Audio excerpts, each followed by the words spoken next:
Control room dagi Thadorakpa Cheral amagi matung inna haukiba pung kunmari asida mafam kharada irang thokpagi thokdok natana mafam ayambadi control tawba ngamkhre.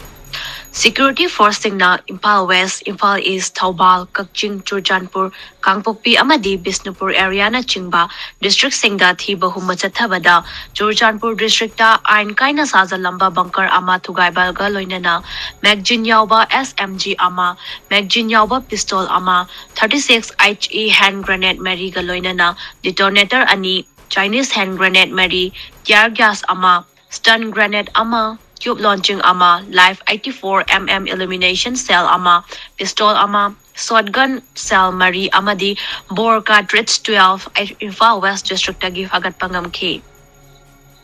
Thaubal District tagi so 7.62mm SLR rifle ama, magazine yauba 303 rifle ama, detonator galoinana 36 HE hand grenade ani Chinese walkie-talkie set ani lethot bomb ahum tube launcher ama arm ring ani stun cell mga smoke cell ama striker hand grenade ama galoinana grenade ki amaga so phagat pangam ki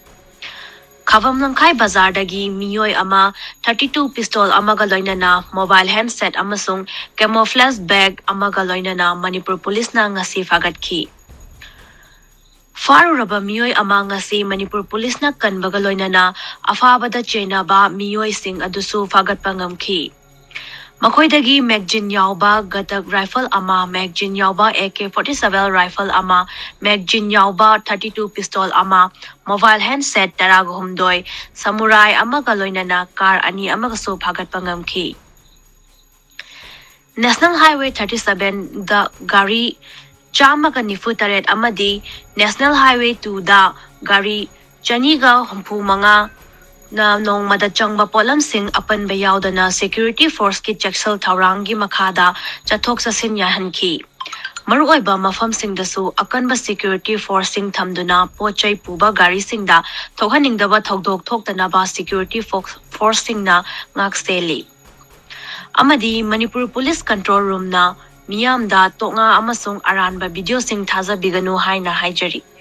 Aranba video Thadorakpa sing adubu achumba khangnanabagidamag Central Control Room gi number 9233522822 asida call tawbiraktuna khangbiba yagani.